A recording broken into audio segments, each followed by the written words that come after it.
Hey, if you randomly stumbled upon this video on YouTube, you might be thinking, what the heck is this? My name is Austin Leclerc. I am co-founder of an agency called Grow My Ads. I have a free community. We've got a few thousand people in there called PPC Launchpad. The link to that will be in the description below if you're interested. Each month, for free, I just do this. I answer any question that someone puts in the thread, which is what this video will be, is just questions and then my answers. And I do this video response to it. So if you're interested in asking a question regarding Google Ads and you would want a video response from me, go join the community. And once a month, I post a thread where it's Ask Me Anything. And so November's will be coming up towards the end of November. Usually I start the thread towards the end of the month, and then I'll film the first week of the following month. So go check that out if you're interested. Otherwise, let's dive into the questions. Okay, so first question, I'm actually not going to read. If a question's super long, I'm going to try to condense it to save time. Otherwise, these videos get really long. So you can read this if you want. Pause. This will obviously be pulled up on the screen. But basically, the question is how to track WhatsApp conversions better, because this current client wants to just track WhatsApp clicks. Okay, so there actually was some really great responses from others in the community. One solution that I can think of is adding another step to the WhatsApp contact button. Use a plugin like a Buttonizer plugin. I actually am not familiar with that, and I don't actually believe we have any clients where it's fully WhatsApp clicks. So I don't really know too much. I do know if WhatsApp doesn't have an integration with Google Ads in having a proper conversion tracking setup, it gets tricky. So I did a little research for you. There's also this blog post, a guy named Pete Bowen. I have no idea who he is, but he's got a pretty good post on how he's doing workarounds to track WhatsApp conversions. I will put this in the community, a response to your question, but check this out. This is not something I have done. And so again, I've never actually, I don't think we have any clients that rely fully on WhatsApp clicks, probably because we wouldn't take them as a client, because then usually what happens is in those cases, clients will be like, hey, performance is down. And we'll be like, well, your WhatsApp clicks are fine. So, if you don't have clear tracking, you run into that. And I always hate that. So usually we won't take a client on unless there's full clarity of the performance that we're providing to them. And if they are unable to allow us to do that, or there's technical difficulties, usually we just say we're not the right fit for you. Because otherwise the LTV on those clients is not very long, because they will have a bad month and then they blame you for that bad month, when in reality it's probably not your fault. But because you don't have that proper full clarity and tracking, you can't really go back to them. It's just kind of what they're feeling in those situations. So I'll put that blog post in there. Thank you to everyone who's responded and provided feedback. This is excellent. I love seeing this. This is like a true community here that's going on. So excellent. I appreciate everyone who did that. Okay, I will read this fully because you're going to need the context. I have a problem scaling our lead gen based account. We are around 1,000 euro ad spend per day, resulting in around 20 leads per day, which works quite well. We are also buying leads from a comparison portal, which also uses Google Ads. Our goal is to get rid of the portal and generate all leads on our own, meaning we need another 20 to 30 leads per day. So 40 to 50 total. On average, CPA, 90 days of data, is around 50 euros, which is also the current TCPA for the account. So their bid strategy sounds like is set to get 50 euros. If I increase the budget, basically nothing happens. We stick around the cost of 1,000 per day. Removing or setting the TCPA higher results in the budget being spent, but not increasing conversions at all. I tried using broad match keywords to get more volume, but still it doesn't lead to more conversions, neither to more budget being spent. How would you approach this problem? Number one, I would look at my impression share metrics. Okay, so for your keywords, do this at the keyword level. I would look at my search impression share. I would look at my search top impression share, and I would also look at impression share lost due to rank and budget. You really could just look at one of those metrics and then you can figure out the other. So if you lost 80% due to rank, then you're probably not losing out on budget much. Why am I looking at that? I don't know your account. I don't know your market, okay? Because I don't have that context. But what I'm looking for is my search impression share low or high? If it's high, so like 80%, and I'm in the top spots a high percent of the time too, let's say greater than 70, and I'm not losing out due to budget, I'm actually losing out due to rank. That tells me a few things. One, if I'm high, trying to squeeze for the additional maybe 20%, 10% is extremely hard. And in fact, I don't even know if Google wants you to do that. Like if you look at your brand campaigns are probably going to have close to 100% impression share, right? Or at least you're in the high 90s for the most part. That's because it's your brand term, right? Non-brand, it's really, really hard to be in the 90s or high 90s for search impression share. And part of that is, I don't know if Google technically wants one competitor to dominate. And this is just my own thoughts. So there's no like supporting facts on this or statements by Google, but they don't want to just have one like happy advertiser for a set of keywords that they dominate everything and they're the happy advertiser and everyone else is not able to win. So I do believe they probably, especially with smart bidding, they know what you want. They know what the comparison portal wants that you guys are buying leads from. I do believe they probably divvy up some of the converting traffic to make more advertisers happy versus a few that gets most of it, right? That's my own conspiracy. So I look at my search impression share there. It is possible that if you're in the high search impression share and you're in the high like top search impression share and you're really only losing a small percent, like let's say it's 20% or less, you may not be able to gobble up any more of that 20% without extreme cost or extreme CPAs where it would no longer make sense for you. Then in those situations, I'm looking at, can I expand further? Are there other keywords I expand? There was a comment here that talked about that. I did hit the like button there. I really, again, but guys, I love how there's this community back and forth. I really do appreciate that. So looking at search terms, is there any additional keyword expansion that we can go into? Otherwise, I look at, basically, do I go top of funnel a little more? Is there a strategy there that ultimately will give us more leads? So maybe that's with Meta display. Maybe that's, or video ads on Meta does really well. I don't know your market, so it may not make sense. Or maybe that is going top of funnel on Google. Google top of funnel sometimes isn't my favorite though. Sometimes I'll yield to Facebook a lot of times when I start going to like more colder traffic. But at this point, you're going to have to start expanding a little further in your reach. Now, if you look at your data and your search impression share is lower, then look at why. It's not budget because obviously you can't spend your budget. If it's rank though, let's say you're getting 50% of the search impression share, but you're losing 50% due to rank, then I would be looking at your auction insights report. See what your overlap rate is and outranking share is of your competition.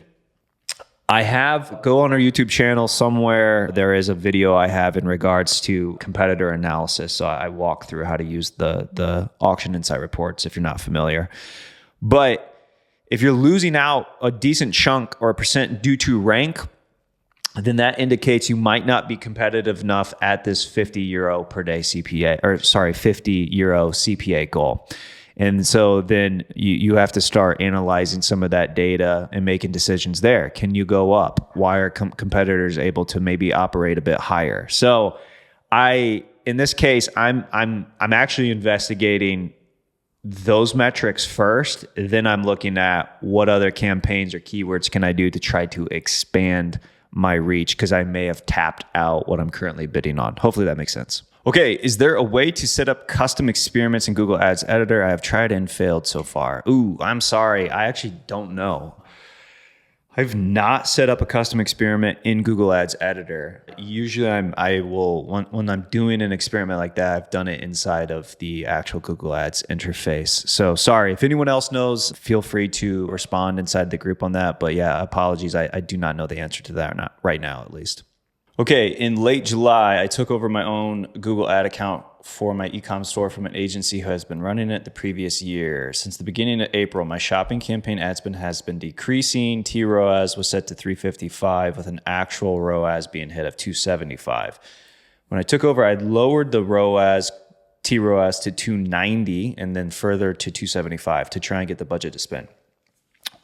Was only spending 50 euros per day with a 500 euro budget. This increased the ad spend for a few weeks, but then it dropped again. Now I'm in a situation where the actual ROAS 225 and the budget is still not being spent. This campaign has spent 160,000 at a 270 ROAS over the last 2 years, but is now barely profitable. How would you revive this campaign? Okay, first I would look at what is down, right? So you more than likely have top sellers or top selling product categories. So I would be reviewing how are those performing today versus how they performed when you had good performance back in maybe April or before April. So I start investigating usually like the 80-20 of the account. Where is most my money being made or most of the conversions generally being made? How is that performing today versus how it performed when it was doing well? What are the differences in average CPCs? What are the differences in my conversion rate on those, right? Like if you sell, I'm just going to have an iPad right here, right? So if you sell an iPad and that specific iPad has done really well for you, and now when you have this low performance, okay, actually iPad sales, especially that model, have done really well. What's my iPad sales look like right now as my performance is down? And what's my conversion rate on that iPad right now? If conversion rate's down and performance is down on the iPad, which makes up a good portion of your sales, then I start looking at, okay, what's my competition doing? I'm looking at Auction Insights report. Like, is there any big changes in competition? And then I'm investigating, my offer. Is my pricing maybe higher? Is a competitor doing something cheaper? So I don't start with tactics. I start with research. And I think that's what a lot of people, and so I may not have the perfect answer for you to solve this right now. Sometimes these questions are really hard because technically I'd have to audit this to really understand, but I'm just going to give you my thoughts, right? But this is where the learning lesson here for a lot of people is start. When you have, performance issues in the account, everyone wants to tactically change things, which is fine. Like your bid changes, actually, I agree with to give the machine learning a little bit of love because it was unable to hit your 355. But I don't try to do too many tactical things. I'll do that, like bid changes and things like that. But I start researching and I look. Am I missing something? I'll give you an example.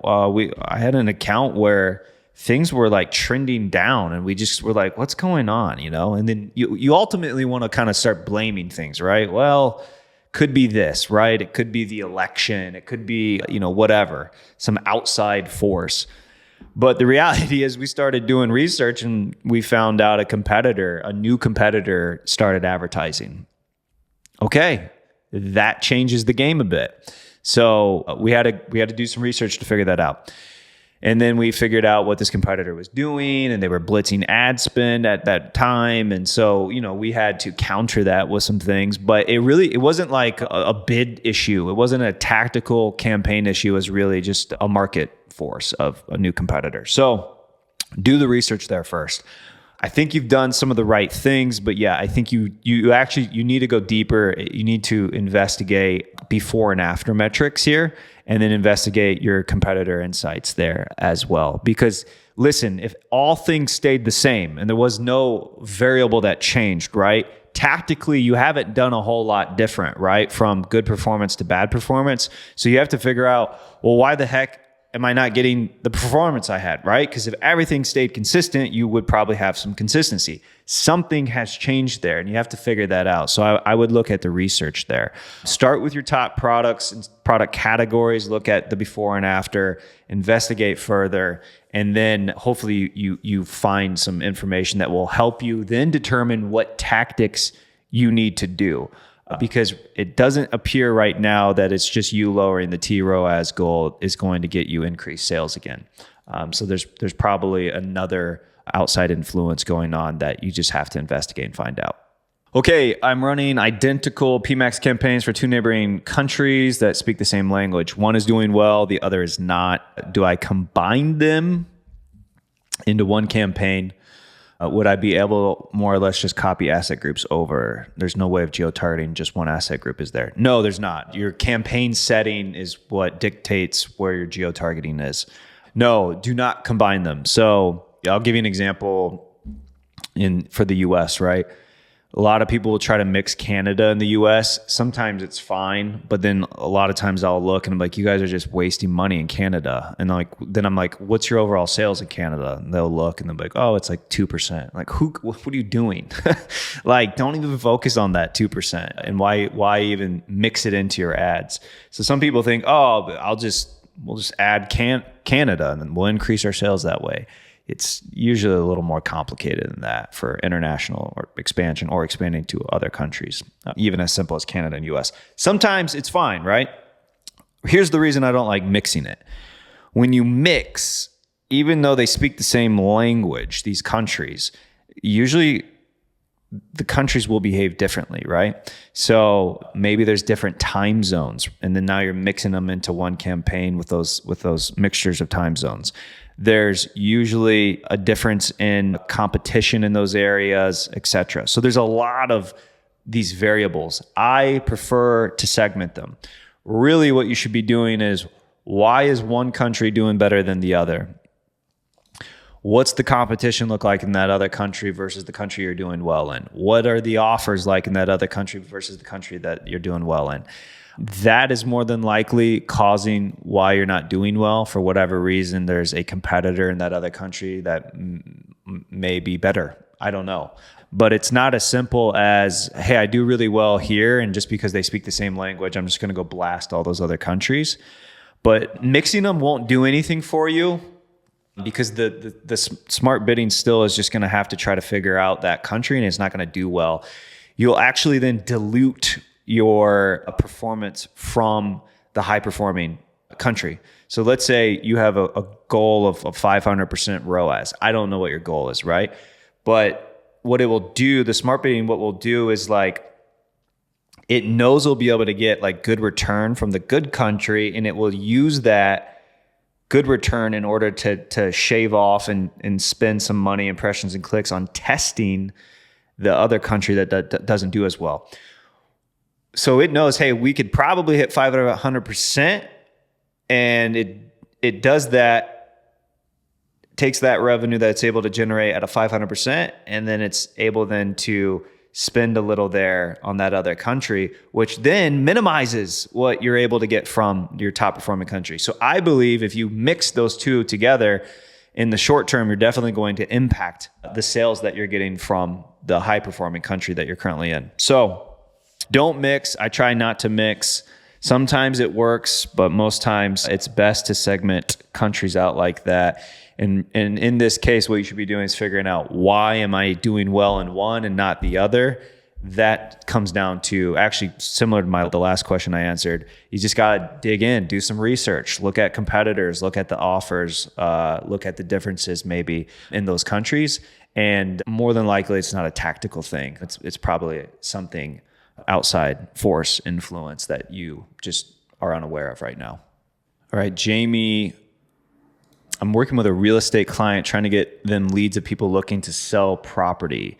In the beginning, I had one ad group targeting bottom funnel keywords like real estate agent Quebec or real estate agent C Quebec. So geo-targeted, these are great terms, right? Super bottom of the funnel, as well as one ad group targeting middle of funnel keywords like property valuation.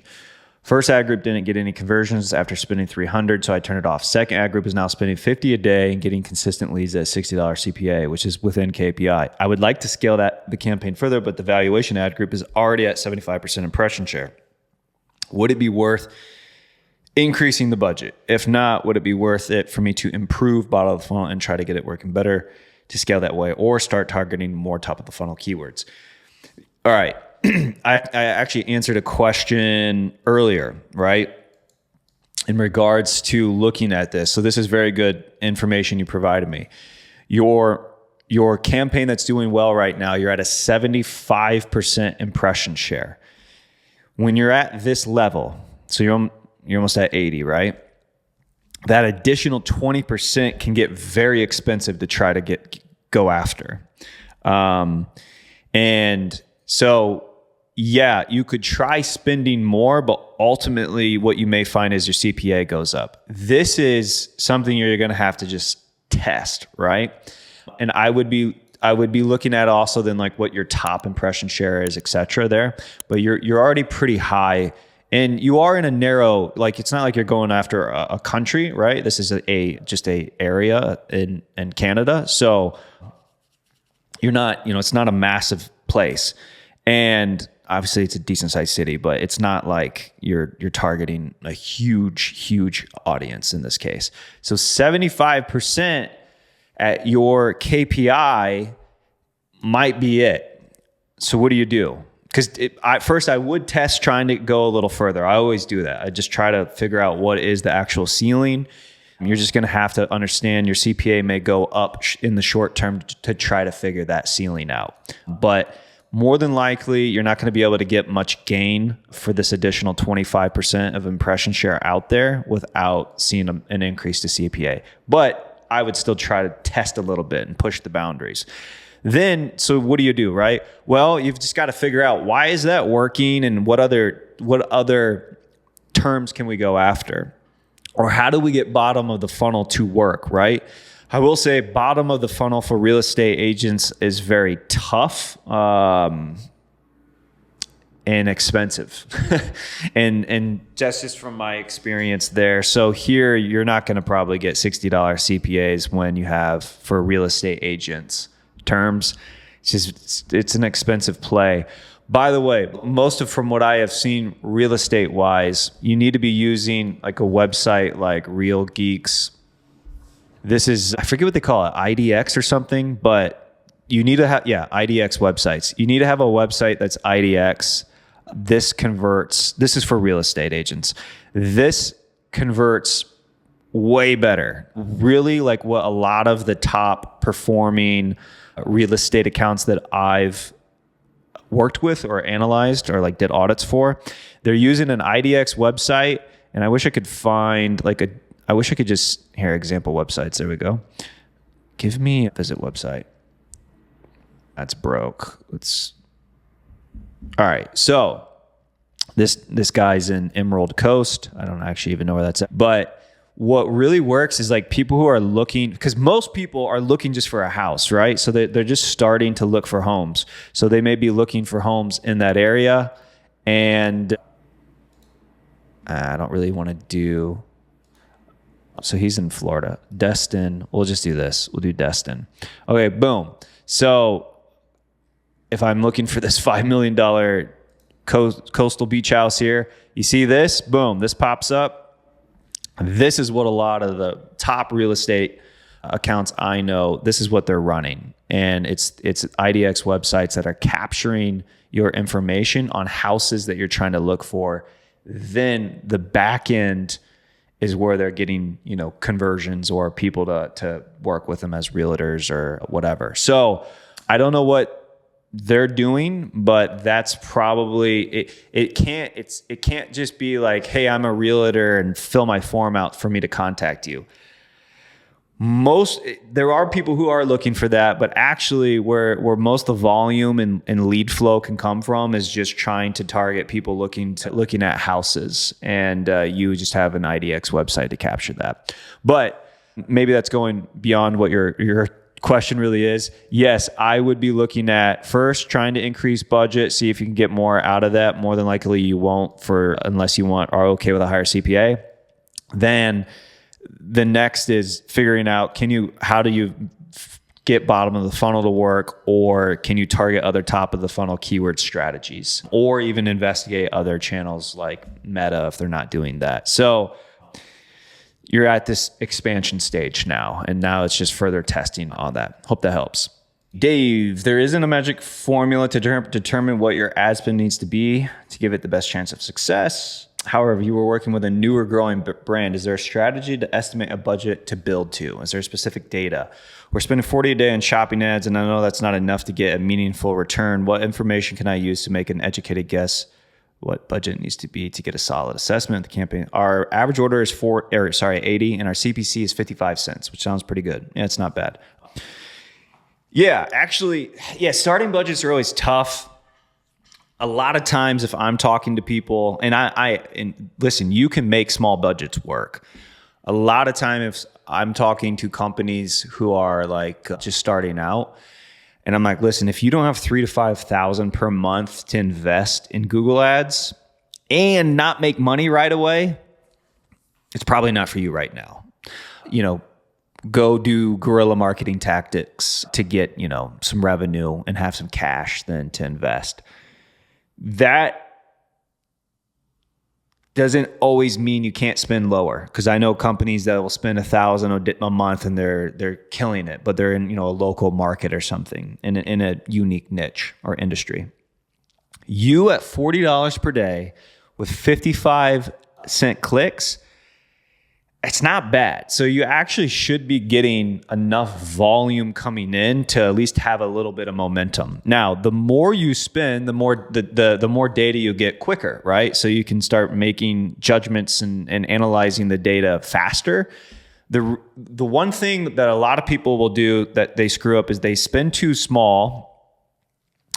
They don't get enough data, and then they burn out after a couple months, right? Because they're like, oh, this Google Ads just doesn't work for me.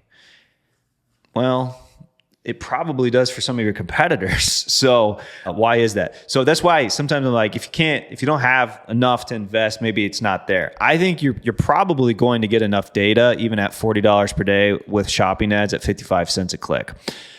If I were you, I'd really just focus on top sellers and try to utilize most of that $40 per day on those top sellers. But yeah, I mean, if you were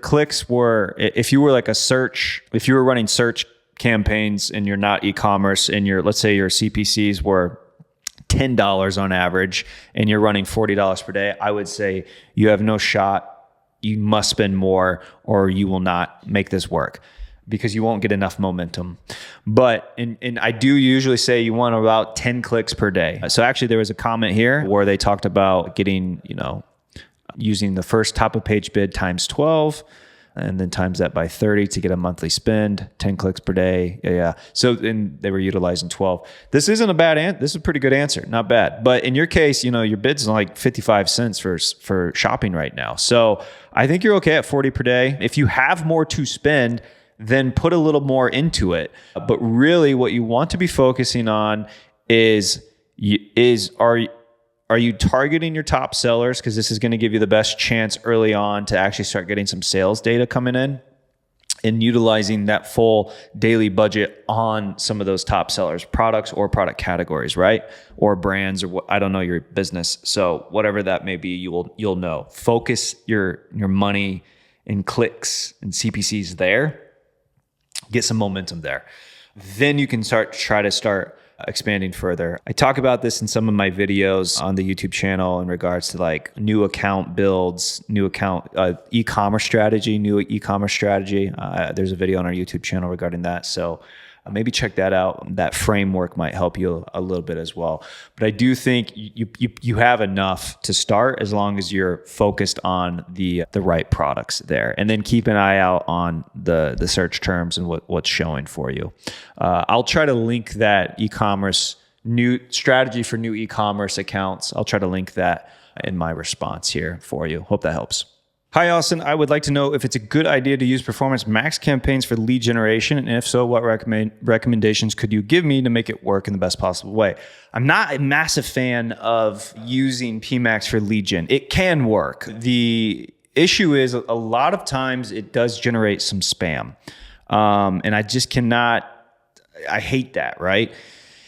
What we have found, and I'm going to be making a YouTube video about this eventually, it's on my list, is we have to do like a honeypot. And so let me give you an example. 1 second. Okay, this is one of our landing pages for an ad funnel we have. URL will be blocked. So random people watching this don't go in and start filling this stuff out. But this form fill here, right? If we were running Performance Max to this, which we're not, and it wouldn't make sense for this specific funnel that we're running. But if we were, what we would do is create a honeypot, okay? So you and I see these four fields, right? Full name, email, are you currently running Google Ads? What best describes your business? That's what you and I see on the front end. A honeypot, there would actually be another field. It just would be hidden. So it's on the back end, but not on the front end, right? Well, why do we do that? Because a human being who's real is only going to see these four and fill those four out. So that we have that to fire conversion. A bot, which bot is traffic is what's causing a lot of that spam. A bot just crawls the back end. So it just sees, oh, there's 5 fields. So we're going to fill all 5 out. If that honeypot field, the one that's hidden on the front end, gets filled out, we know that's bot traffic. So then, and it's spam. So then we do not fire a conversion for that. Ultimately, what we're doing then is training the machine learning back on only human being conversions and not the bot conversions. It's totally insane that Google can get away with just firing bot traffic like that, but it happens. I mean, it 100% happens. We see it on the back end. So Performance Max for lead gen is prone to some very spammy, low quality leads. So you have to hack it like that. And so, yes, does it work for lead gen? Yes, it can. Do I like using it? Not normally. I usually try to get standard search to work first. But if you want to test it, just know you may have to do some hacky tricks like that to the actual landing page and the form fields if you do get a lot of spam. But I don't know, give it a shot. That's why I always tell people, just test. I mean, sometimes I've met and done audits on accounts where they're killing it with Performance Max with lead gen, and they're not doing what I'm doing with this honeypot stuff. It just somehow worked for them. So always test and see what happens, but just be cautious and on high alert. If you start getting a lot of low quality spammy leads, it's more than likely coming from Performance Max. My other tip for lead gen with Performance Max, send it to a dedicated landing page. So the only traffic that goes to that landing page is Performance Max. It allows you to track the quality coming from Performance Max better. If you're running one landing page with lots of different campaign traffic running to it, you'll second guess a lot of it. So I always like to run a dedicated, just have one dedicated page for that Performance Max campaign for lead gen. All right, several questions here. Actually, a lot of this was answered, so that's cool. Again, I appreciate that, everyone who's responding to some of this stuff, especially if I have videos that answer some of it. So how do you structure shopping campaigns, etc.? Go watch the shopping campaign videos on the YouTube channel. I go step by step in a lot of that. Do you turn off standard shopping campaigns if you switch to PMax?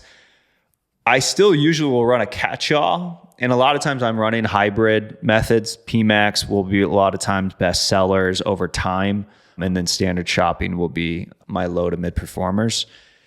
However, things have changed, right? So I have a video on Performance Max updates, and standard shopping and Performance Max now are equal in regards to priority. So highest ad rank wins. Highest ad rank in that scenario is going to be the highest bid.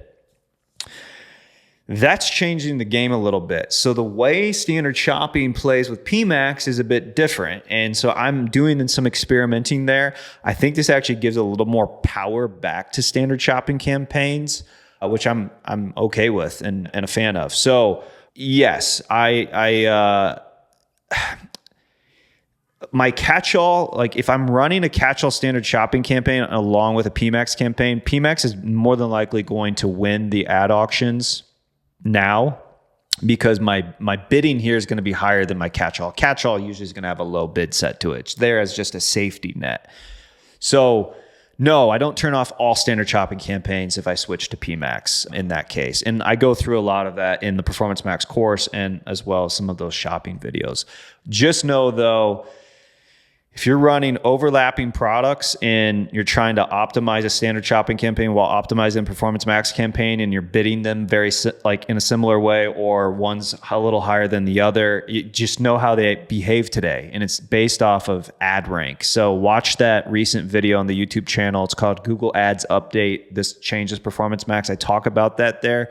Go check that out just so you know how the standard shopping and PMax behave together. How do you determine best ROAS? I don't. I talk to the client about that. That's not my decision. Now, I've had people who come to us and they're like, we want, 1,000% return on ad spend. We're only getting a 2. And I'm like, we do the analysis of their market, competitors, CPCs, etc., conversion rates. And I'm like, you're not going to get 1,000. So just give up on Google Ads at this point. Or here's the reality. Here's the data. Here's what it would take to be competitive. Here's what, conversion rates would need to be at, etc. Here's more realistic return on ad spend goals. Is that a reality for you? Yes or no? Can you do that? And if you can, cool. If not, then this isn't for you. So I consult with the clients on that, because ROAS is really going to be determined about what that company wants, where they're at in the stage of their company, and what's their margins. And if you're lead gen, what's the close rates? What's the average lifetime value, et cetera. So you got to look at a lot of that. So it really is, it's a consultation with the client in order to best set ROAS. If it were me, right? If this were my business, how do I operate return on ad spend? So for e-commerce, because that's predominantly going to be a ROAS driven play, I actually would spend all the money I could at break even, because I'm playing the LTV game usually. So I don't need to make profit to acquire customers. What I need is to make sure I'm getting a large percent of my customers that are coming to me on that first purchase. I need to get them coming back over and over again. That's how you really grow, right? So trying to squeeze as much profit on that first order will hinder your growth. So you've got to play. Now, it also depends on your financial situation, cash flow, et cetera, your margins, everything else. But if it were my e-commerce business, I'm trying to actually acquire as many new customers as possible. The more new customers I can bring into my business, the more repeat business I'm going to get quicker, right? Which means the faster I can grow. Now, you've got to be able to manage every other variable involved there, right? Staff, capacity, cost of then ordering new product, et cetera. So it gets back, that really dives into the finance side of the business. But taking all of that aside, let's say I had, all the money in the world, I would go acquire at break even.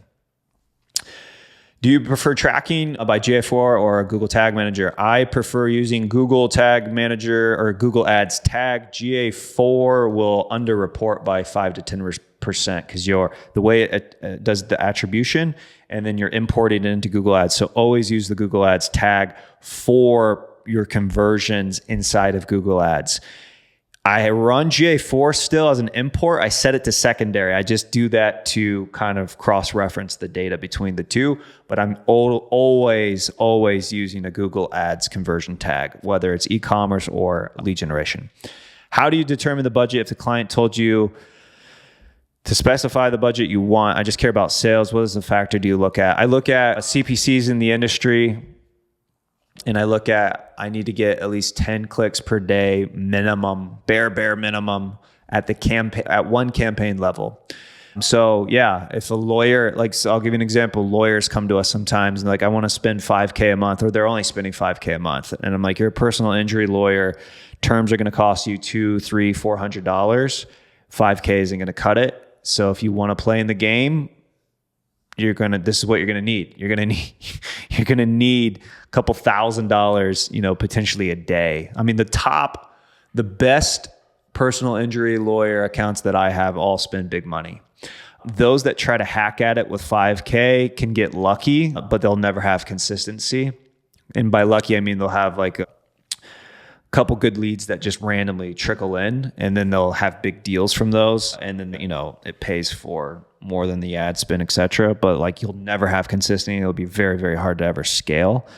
So I think there's usually a lot of other channels and things that would be better for those people who only have like 5K a month in a very expensive industry. But in short, look at the CPC cost. Look at, I need 10 clicks minimum per day just to get some momentum going, and then go from there in order to determine budget.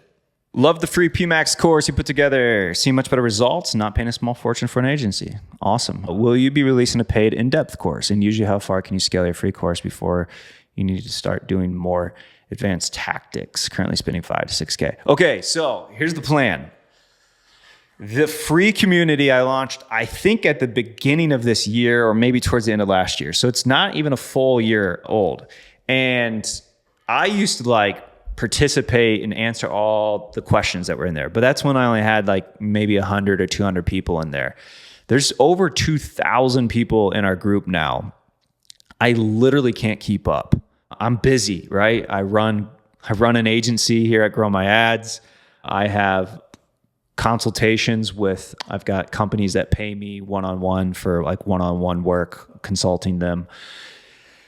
So I'm busy, and I just I can't go in and answer questions anymore. There's just too much. Like I've got, I don't know if you can see my little icon. I've got your guys' questions pulled up, but I've got 99 plus just notifications there. I get messages every single day in here. That's not including all the email flow I have and everything else, right? So I at first I wanted to be able to provide a lot of feedback to you guys for free and be like this value to everyone with Google Ads questions. Because there was a time when I didn't know anything about Google Ads and I had all these questions, and I wanted someone that could answer that. Well, what I ended up doing back in those days is I paid a guy named Mike Rhodes. I was a part of Mike Rhodes' community. And I think, I paid, I forget, maybe it was like $100 a month or something. And I was a part of his sort of mastermind group, and I could ask questions in there and he would answer, or someone else on his team would answer, and he would do like monthly sort of Q&As and stuff like that. So that's how I was able to learn. And he would produce some course content and stuff over time too. So I have to give a lot of my, a lot of what I've learned, at least in the beginning, was from Mike Rhodes. Mike Rhodes has the PMax script too, by the way. So he's still in the game. I think he sold his agency, but he's still in the game. The goal is I'm working on a community that will be on Skool, but it will be a paid community. And in there, I'm going to do these AMAs weekly. So you're going to get the chance to talk to me once a week. And by talk to me, I mean, you're going to ask a question. I'll do a video response for you. I'm going to do this weekly. The free group, I'll continue to do it monthly for free. But in the paid group, there's just going to be more access to me and asking questions. I will have courses in there, or further course material in there. The reality is, and I'm very upfront with everyone about this, you can learn everything you need to learn about Google Ads from YouTube videos, and just like watching some of my YouTube videos. Some of them will probably be better than what I can do in the course, because I'll take one topic and make a 30-minute video about it. And so I'm very upfront with everything. You don't need to pay me to learn. I'm doing it a lot for free on YouTube. However, the community, the reason it'll be nice is you'll have, a nice, easy way of reviewing material, because it will be structured from point A to point Z, right? So here's fundamentals of Google Ads, and here's advanced optimizations, etc. A lot of the course material is actually going to be YouTube videos I've already done. I've like the keyword research video, for example, and Google Shopping product optimization. I look at those videos, I'm like, man, I spent so much time making that video. I don't know if I can I don't want to like redo that just for the course. So I'm just going to be using for some topics, I'm using YouTube videos that I have out there for free. That would be just a part of baked into the course. So yes, I will have more in-depth training that is paid coming, and it will be very affordable. I think maybe $100 a month or something is what the community will cost. However, I'm being very upfront with everyone. You can go on YouTube and learn everything for free. And in fact, some of those topics, I may do a better job on the YouTube video versus in the paid community. But in the paid community, you're going to get more access to me. You're going to get my answers more often. In the free community, the only thing I can do right now is this monthly AMA, which already takes me, a long time to do. But I'm going to do this once a month in the free community still. Paid, you're going to get more access to me, more Q&As. I want to bring guests on. I want you guys to ask me a question. I'm just going to do a video on it too. Not like the AMA style, but like, give me like, hey, I'll do an audit for someone and video it, or, so there's going to be a lot of that. So that will be coming. That's where you're going to learn the most. Course stuff is good, but like you'll run into situations and you just have to understand what to do in those situations. And it's not like how to push the buttons. It's just when do you do certain things, right? You'll learn that by being able to ask me questions more and get my feedback on some of that. So courses are great to just learn some of the fundamentals, learn what some of this means. But the reality is the true learning is going to come from continuing to ask questions and learning from that. And I'll be able to answer more questions if I'm getting paid to do it. So I will have a paid community coming out. If you guys are interested in that, maybe just let me know in the Skool group and just, maybe reply, or even in the YouTube comments. This will be on YouTube. Just comment, paid community or something, interest in the paid community. So that way I kind of know what the interest level is, but that is coming. Thanks for your free course. It was excellent. Thank you. Question: does Google consider conversion value when you're using a maximized conversion goal or only when using maximized conversion value goal? I assume the latter. Okay. So technically, no. Usually, if it's max conversions, Google's just going to try to go get conversions for you. That's why sometimes if you're on a max conversion bid strategy, and let's say you sell $1,000 products mixed in with $10 products, you're going to see more sales coming from $10 products. Max conversion value is going to try to yield to getting you the most revenue as possible, or the most value, right? Usually, I'm running a max conversions if it's lead gen, and I'm running max conversion value if it's e-commerce. Now, if this isn't doing what I want it to do, then I'll switch over to max conversions, even if it's e-commerce. Ideally, though, I'm not fully operating on max conversions or max conversion value long term. Usually, this is just a stage I'm at within a campaign to generate volume or be more aggressive. But eventually I am on a cap of some sort to govern the smart bidding. So, but yeah, I know it says AI may factor in conversion values. They probably do a little bit, but just maximize conversions, I think, will usually look for just getting you the most amount of conversions, and maximize conversion value will look at getting you the most conversion value. Again, max conversions, I typically use lead gen. Max conversion value, e-commerce. That's the simple way of looking at it. Also, do you recommend using negative keywords PMax campaigns? Yes, I do. I believe they're going to have a feature where you can easily add negative keywords to Max campaigns, but otherwise there's workarounds to doing it. That's in the free Performance Max course if you want to check that out. Okay, this question is in regards to they sell on Amazon, all right? And they want to get more people to buy, but they're selling on Amazon. So basically, what are your thoughts on running Google ads with links that direct to our Amazon listing page? I have not seen I don't know of a client that has ever done this successfully, because you're not going to get good attribution. Button clicks is not my favorite to track. And you're going to pay Google ads for CPCs, right? And then you now are paying Amazon for commission that they make, right? Well, I forget what the percents are. I think it varies by industry. So you're paying Amazon to just be on Amazon, and now you're paying Google to also drive traffic to Amazon. So it gets very complicated. I don't know many companies that I've ever successfully have done it. I'm sure they exist. What I usually recommend in this case is actually utilizing Amazon's paid ads and continuing to grow your Amazon paid ads if you're trying to grow sales on Amazon Marketplace. If you have products that you could buy on your website, that's different, right? Then Google Ads is fine for that. But trying to run, hey, our website only directs you to buy on Amazon, that gets very tricky, and it's something I just generally do not recommend.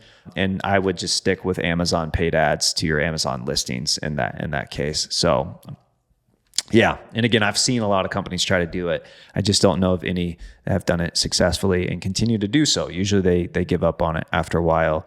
And it's because that attribution piece is missing. And then you're paying but Amazon and Google, both for basically that transaction. So it gets really tough to ever scale that. Is it okay to change my campaign conversion goals? I have a campaign running for collecting leads. The goal of the campaign is to submit lead form, but I want to add phone call leads to it. Would that be okay? Or yeah, you're actually okay to add phone call leads to that one, right? What you wouldn't want to do is like, hey, I was tracking leads, but I want to remove leads completely and only track phone calls now. That would mess up the smart bidding, right? Because you're taking away everything it learned from and you're adding something new it doesn't have. If you're adding two, and in this case, it's fine. You want leads now and you also want to track calls. If you're adding, just layering on another conversion action to something that the campaign is already tracking, which is the form fills, and you're adding that phone call in there, you'll be fine doing that. Shouldn't mess anything up. So this is very easy to add with no, risks or too many risks involved, I guess. Hey, Austin, can you talk about no impression campaigns? I started a new search campaign with phrase match keywords for a pool building business, but there is no impression so far. The bid strategy is max clicks with a cap of 7. Still no impressions. For some reason, some niches max clicks doesn't work. I was wondering. I don't normally see that. I would take the cap off then. So run max clicks with no cap. And if you still don't get anything, review your ads, making sure there's no actual disapprovals of anything or technical issues there. And then if it's not, then try a manual CPC bid at the absolute highest CPC you can go, according to the keyword research tool. So let's say top of page bids $20. I would put 25 on there. You're not long-term going to be doing that, but what you're doing is you're just trying to like almost bulldoze your way into forcing some clicks and impressions right away. But first test removing the max click cap that you have on there. If that doesn't do it, then go to manual CPC, super high bids. Then hopefully that starts getting you some impressions and clicks. Then you can work your bidding from there. Hello, Austin. What is your recommended process for testing products in the high ticket retail space? I hear it's best to separate your PMax campaigns by price if a lot of your products price varies. It can be, yeah. If you have high ticket, so $1,000 plus, and then you have low, so $20 or less or something crazy, usually you don't want those mixed together. And so in those cases, yes, it's best to split. I know eventually I want to move to PMax, but would you use PMax to test? Here's my current structure for each brand. And you're doing a keyword sculpt structure, I would stick to this until you feel like this keyword structure or keyword sculpting structure, I love. I talked about it in one of my videos, like how to optimize shopping campaigns. It's one of them. I would continue to do this until you feel like you've really maxed out your results there. Then I would be testing moving some top sellers to Performance Max. But don't worry about moving to Performance Max right now. Get this really, really dialed in. You're running a good standard shopping structure. So that's why I try to kind of max out there first. Then I see if PMax can get me additional lift because it's going to tap into those additional ad placements. So yeah, I think you're doing the right things right now. Don't worry too much about moving to PMax right away at this moment if this is working for you. Okay, Todd, our question for the month. We're e-commerce, we sell stuff. So obviously conversions means purchases. Questions. 1, we need to get to the magical 30 plus conversions in 30-ish days to really start getting traction, correct? Yes. The conversions can be any event, meaning add to carts, newsletter, etc. To get to no. Ideally, you get 30 purchases. But in the case of, there are companies that struggle with that, or like if they're in a complicated industry of some sorts, then sometimes you have to go and do something like add to carts. However, and I have a YouTube video on micro versus macro conversions. If you give too much micro conversions and add to cart, you would think, oh, if I get more add to carts, I get more purchases. That is not the case. You just end up getting more people who are less likely to buy. You get more cart abandoners. Yes, it'll trickle in some more sales, but it will not be a scalable thing to do. So if I'm e-commerce, I'm always focused on just getting purchases, and I'm working on how do I get 30 purchases in a month. I don't really care too much about this add to cart stuff just yet. Now, if you're in an industry that's super like technical, or maybe your products are very, very expensive, $1,000 plus, then sometimes you have to try to hack your way doing what I call micro conversions, like an add to cart. But newsletter signups, all of that, nope, doesn't matter, because Google's just going to, if you train the machine learning on newsletter signups, it's just going to find more newsletter signups, which ultimately aren't usually buyers, right? So what you want to train it on is high converting traffic. And then that is what you want to train the machine learning on to get you more of that high converting traffic. So e-commerce, ultimately your goal should just be to get enough volume of actual purchases. And only as a last resort do you ever want to resort to going to like an add to cart. Forget newsletters though. Get rid of that, or any other micro conversion. None of that even matters. You would want to get as close to the purchase as possible, which would be like checkout or add to carts. But do not start there. That's like last resort in very complicated situations.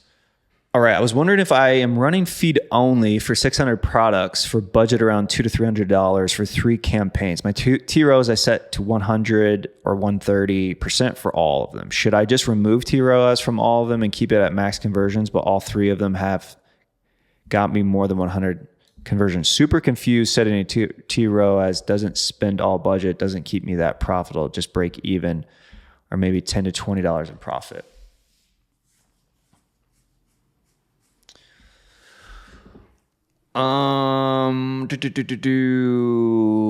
Okay. Yeah, so this is tough, right? You're asking for a ROAS. You set a ROAS, but then it's not spending your budget.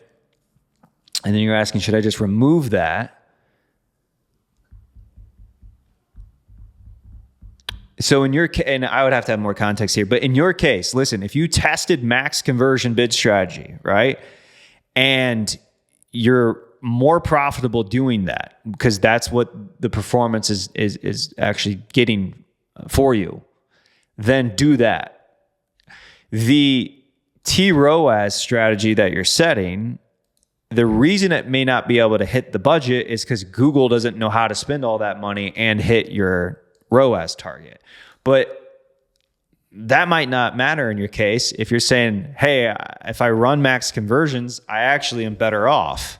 Well, then just do that. That wouldn't be my advice universally, but in your case, at least to this question, I would just don't feel the need to set a cap if the cap is actually hurting you. So remove the cap, run max conversions, and manage it based off of your budget for now. But that would be, again, it's not anyone else listening, that's not normally would be my response. But in this specific situation, with the context that I have, that would be my recommendation. How can I track in-store visits for my client's brick and mortar store? There is a store visit conversion. You have to spend, I forget the amount, but you have to have enough data, and then Google will automatically have that. It's not a conversion you can create. It's a conversion Google basically gives you. Take it with a grain of salt. I don't rely too much on it, but yeah, if you don't see it in the conversion, like if you go to goals inside of your account and then your conversion actions, if you don't see it in there, you may not have the spend levels yet or data for Google to give that to you. So, but that's how you would kind of track in-store visits. Big companies, massive franchises with hundreds of stores and things like that, they're running like sophisticated stuff with like actual hardware in their stores that's picking up, signals from your phones and stuff. It's on another level.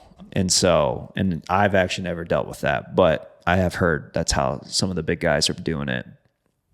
Huge franchises, right? But for you, just, see if you have that option in your conversion settings right now. What do you think about using customer match lists and using them as targeting in the audience segment section? Well, it would make sense if you want to target your customers, right? So maybe it's a remarketing offer of some sort. That's fine, right? Otherwise, the benefit of customer match is you're just giving Google your customer data to train the machine learning off of more. So you're just giving it all this data. Now, enhanced conversions will do that too, but it's all, basically encrypted. With customer match is just saying, here's all my customer data. go at it, Google, and then it can learn from the data points that it has on all of those customers. So it helps train the smart bidding. So otherwise, yeah, I'm not actively like targeting a lot of customer match lists. Customer match lists are usually used to just train smart bidding. And then, yeah, if I'm like running, if you have customers that come back and buy from you over and over again, and let's say you got Black Friday coming up, right? I may use that as a remarketing audience to target then. So you can use it in various ways, but normally not something I'm always actively targeting when utilizing customer match lists. That wraps up October's AMA. Again, if you want to participate in this, join the PPC Launchpad, the free group that we have that's in the description below. If you're in the group, then just stay tuned for November's AMA thread. I will probably post that towards the end of November. And then again, I do the recording first week of the next month. So I'll do the recording first week of December. If not, no worries. I'll see you on the next video.